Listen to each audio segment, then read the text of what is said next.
The gentleman from Texas, Mr. Barton, who is the ranking Texas member of the Energy and Commerce Committee. Minutes. I want to thank the distinguished ranking member of the Appropriations Committee, and I would ask unanimous consent to revise and extend. Without objection. Thank you. Mr. Speaker, I rise in opposition to this conference report. I want to start out by talking a little bit about the process. I know that's not very sexy, but when the President and people complain that the Republicans are not being bipartisan, they need to know that we haven't been given much of a chance, if any of a chance, to be bipartisan. As this bill started in the House, there were no hearings in the House of Representatives. There was a markup in Ways and Means and a markup in the Appropriations Committee and a markup in the Energy and Commerce Committee.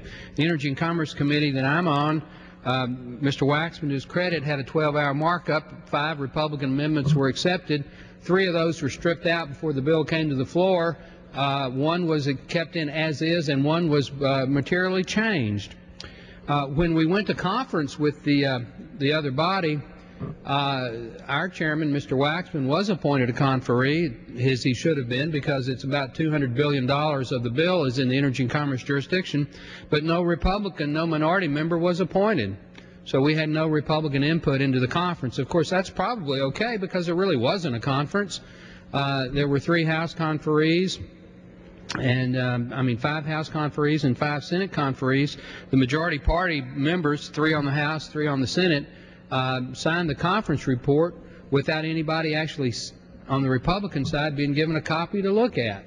So it was kind of a done deal. So on process alone, when the President asked why Republicans tend to be oppositive of the bill, it's because we've really been not given any input into the finished product. On the policy, in the Energy and Commerce Committee, it has jurisdictions over energy, over telecommunication, and over health care. The energy section, they took out all the energy grants for things like clean coal technology, things like that.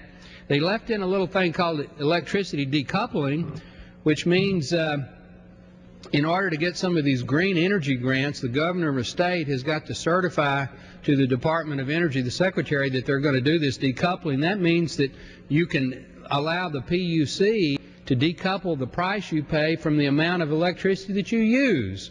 So it's a revenue guarantee for the utility. So if the utility gets the green grant, it goes out and educates you on how to use less electricity. You use less electricity, your bill stays the same and goes up. It's the most anti-competitive, anti-consumer, anti-market, anti-free market piece of legislation I've ever seen on the House floor, and it's in this bill. On health care, my friends on the other side have made a big point of talking about all the things they're doing on health care. Well, you have the health IT grants, which some of that may be good, but do you really need to give every doctor in America $44,000 to switch to electronic records? And oh, by the way, a lot of that money is not available in 2011 until 2012. I'm not sure that's very stimulative of the economy. We give the states more FMAP money for Medicaid.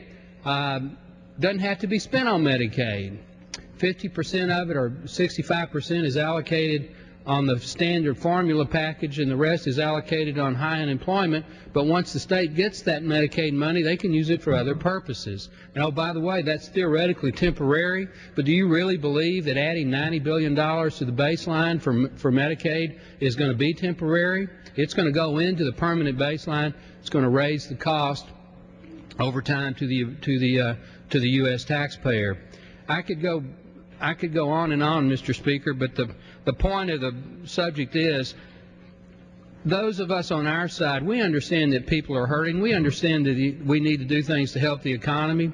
Shouldn't we start by keeping the people that have a job, let them keep a little bit more of their money by doing some tax cuts? A lot of those got diluted in this bill. Shouldn't we require that if you're going to spend money, it has a long-term effect, it helps basic infrastructure? This bill doesn't do that. Vote no.